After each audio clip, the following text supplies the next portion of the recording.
Olá pessoal, estamos começando mais um vídeo aqui no canal Saúde Med, sejam muito bem-vindos. O meu nome é Denifer Ferreira e hoje vamos continuar falando sobre a fisiologia do sistema reprodutivo feminino. Então nesse vídeo vamos falar sobre os mecanismos do ciclo menstrual normal e também vamos falar das duas fases desse ciclo, que é a fase folicular e a fase lútea. Também vamos falar de como funciona a ovulação e, por último, vamos falar sobre a influência hormonal do endométrio no colo do útero e na vagina. Antes de começar esse vídeo, eu já quero convidar você para dar um like, se inscrever no canal e também ativar o sininho para receber as notificações dos próximos vídeos e você não perder nenhum assunto. Isso nos ajuda demais a continuar produzindo mais conteúdos e também alcançando mais pessoas. Então, antes de mais nada, pessoal, nós precisamos entender o que é a menstruação. Tá? A menstruação ela é definida como a descamação cíclica e ordenada do revestimento uterino. Tá? Isso acontece devido a respostas às interações dos hormônios produzidos pelo hipotálamo, pela hipófise e também pelos ovários. E quando a gente fala do ciclo menstrual, nós precisamos saber que ele pode ser dividido em duas fases. A primeira fase é a fase folicular, que também é chamada de fase proliferativa, e a segunda fase, que é a fase lútea, também conhecida como fase secretora, tá? Em relação a esse ciclo, a gente define a duração dele como o número de dias entre o primeiro dia do sangramento menstrual de um ciclo até o início da menstruação no próximo ciclo. Tá? A duração média de um ciclo menstrual é de aproximadamente 28 dias, sendo que a maioria dos ciclos ocorre entre 25 e 30 dias. E falando um pouquinho sobre as anormalidades do ciclo menstrual, pessoal, embora a gente vá falar melhor das anormalidades em vídeos posteriores, de forma separada, né? Esse vídeo é mais para falar da fisiologia normal, né, desse ciclo menstrual e também da ovulação, mas nós precisamos saber que nós temos condições, né, de algumas pacientes que têm ciclos menstruais muito curtos, que ocorrem ali em intervalos menores que 21 dias, onde essa situação a gente conhece como polimenorreia. Existe casos de pacientes com ciclos menstruais prolongados, tá? Que a gente considera a partir dos 35 dias, que tem essa situação conhecida como oligomenorreia, tá? Também a gente define o valor médio da perda de sangue durante a menstruação e define também o que é anormal. Tá? Então, em relação ao volume típico de sangue perdido durante a menstruação, ela é em média de aproximadamente 30 ml, e qualquer quantidade superior a 80 ml é considerado anormal. Tá? Nós geralmente encontramos mais irregularidades no ciclo menstrual em torno dos extremos da vida reprodutiva, onde nós temos o início da vida reprodutiva de uma mulher chamado de menarca, tá? E o fim da vida reprodutiva que nós conhecemos, é amplamente conhecido como menopausa, tá? Essas irregularidades ocorrem devido à anovulação, tá? E também o desenvolvimento folicular inadequado que ocorre nas duas situações. Um outro ponto que eu quero abordar aqui é que a fase lútea do ciclo menstrual geralmente é constante em todas as mulheres, ali com a duração em torno dos 14 dias. A variabilidade da duração do ciclo geralmente ela vai ocorrer na fase folicular, que aí pode variar em torno de 10 até 16 dias. Já aqui, pessoal, a gente tem um esquema do que acontece, né, durante o ciclo menstrual, as principais acontecimentos que tem no ciclo menstrual.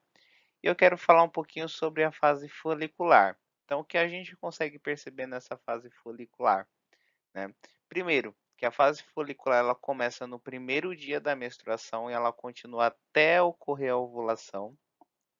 Segundo, se você olhar lá na tabela de temperatura, a temperatura corporal basal ela está mais baixa nessa fase folicular, tá? E por último e mais importante, nessa fase é onde ocorre o desenvolvimento dos folículos ovarianos. Falando ainda sobre o ciclo menstrual, pessoal, então o declínio da produção de esteroides pelo corpo lúteo, né, e a queda brusca de inibina A, ela permite que o hormônio folículo estimulante aumente durante os últimos dias do ciclo menstrual. Essa elevação do FSH ela permite o recrutamento de um conjunto de folículos ovarianos em cada ovário, tá? Um dos quais ele é destinado a ovular durante o próximo ciclo menstrual. E aí, quando ocorre a menstruação, os níveis de FSH ela começa a diminuir devido ao feedback negativo do estrogênio e também aos efeitos negativos da inibina B, produzido pelo folículo em desenvolvimento, tá? Nessa imagem nós conseguimos observar exatamente essa relação da inibina A e a inibina B e o período do ciclo menstrual, né? Onde nós temos a inibina B dominando a fase folicular do ciclo, enquanto a inibina A domina a fase lútea. Então, pessoal, em relação ao desenvolvimento do folículo dominante, a gente precisa saber que ele é dividido em 3 estágios.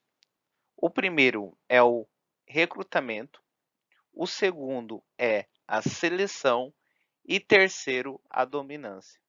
Então, falando um pouquinho sobre cada um deles. A primeira fase, que é a fase de recrutamento, ela ocorre ali entre o primeiro e o quarto dia do ciclo menstrual. E durante essa fase, o FSH ele leva ao recrutamento de um conjunto de folículos, tá? Entre o quinto e sétimo dia do ciclo, ocorre a segunda fase, onde ocorre a seleção de um folículo, ou seja, apenas um folículo é selecionado daquele conjunto de folículos recrutados para ovular e os restantes dos folículos eles sofrerão o que a gente chama de atresia, tá?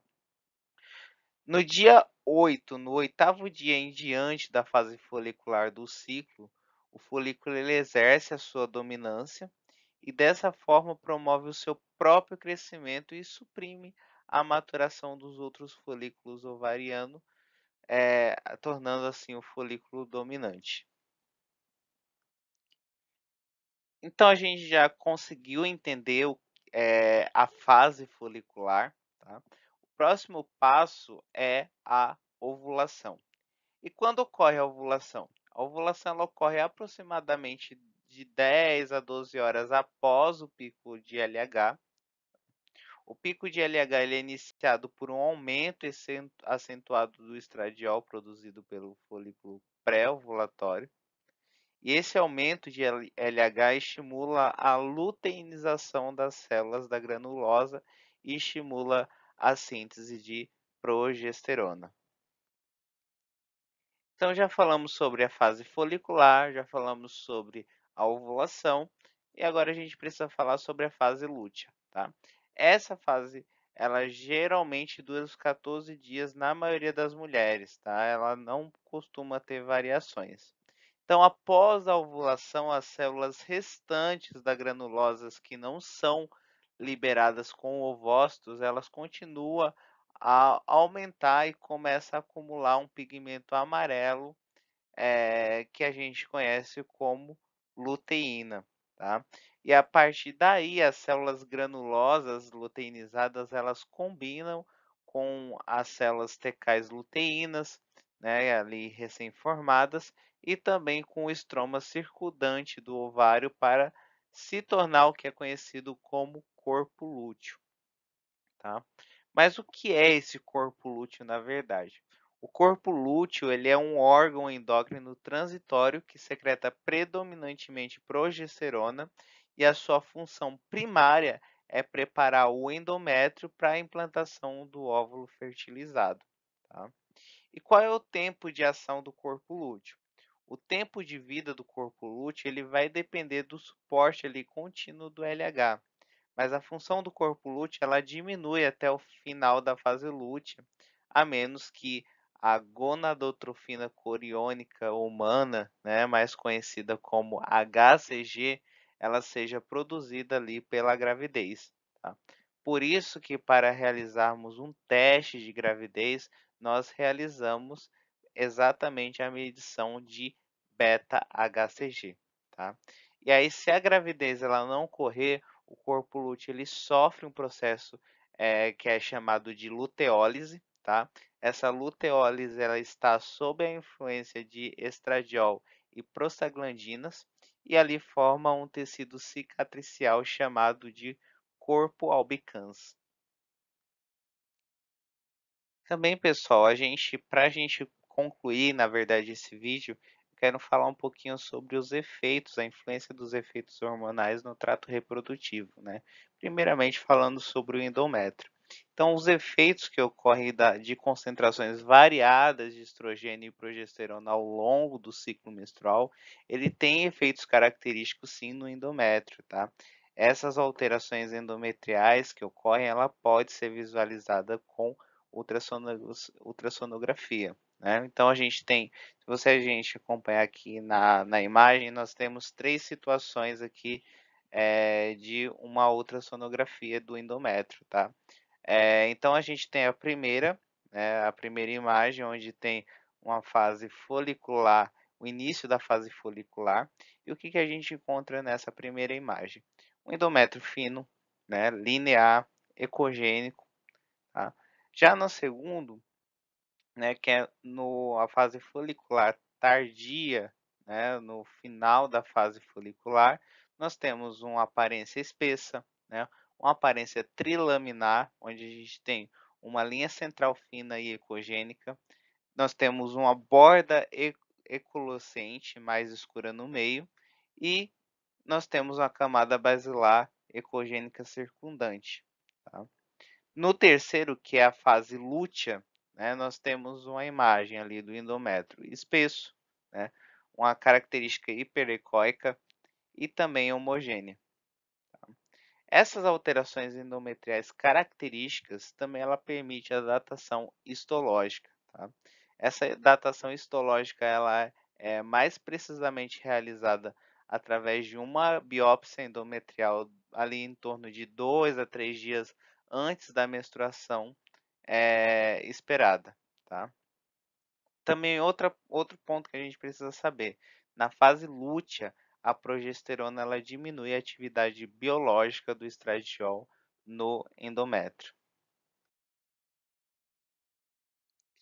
Então, pessoal, falando um pouquinho sobre a influência hormonal no colo do útero, né?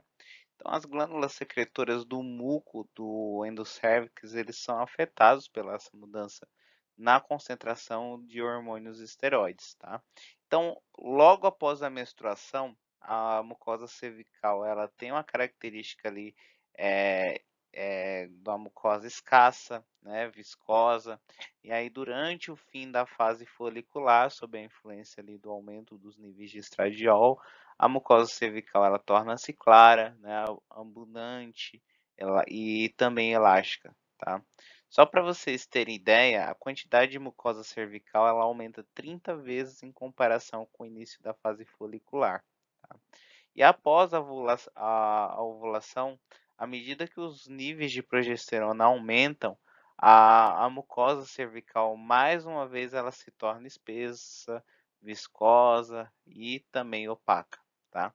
Também a quantidade produzida pelas células endocervicais, ela diminui, né, também.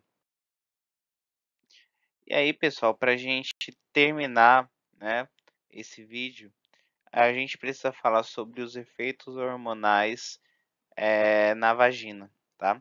As alterações nos níveis hormonais de estrogênio e progesterona, ela também tem efeitos característicos no epitélio vaginal, isso é muito importante saber, tá?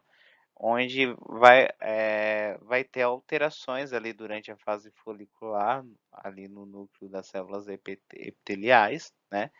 E durante a fase lútea, né, com o aumento da progesterona, as células acidofílicas elas diminuem em número, né, e são substituídas por um número crescente de leucócitos. E com isso nós finalizamos esse vídeo, né? Na semana que vem tem mais vídeo, então não perca, a gente vai começar a falar sobre as patologias, né, em relação ao sistema reprodutivo, ao eixo reprodutivo feminino, tá? Então não perca. Lembrando vocês que nós temos outros vídeos disponíveis no canal, então acesse agora mesmo, né? Os vídeos eles sempre estão disponibilizados em playlist para que você possa acessar com mais facilidade o conteúdo. E também se tiver alguma dúvida, pode deixar nos comentários, né? Na medida do possível estarei respondendo.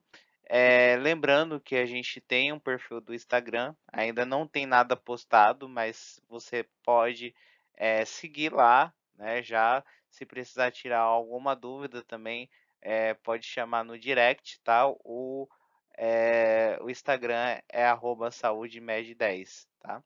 Então até semana que vem, pessoal. Um grande abraço a todos e até mais. Tchau, tchau.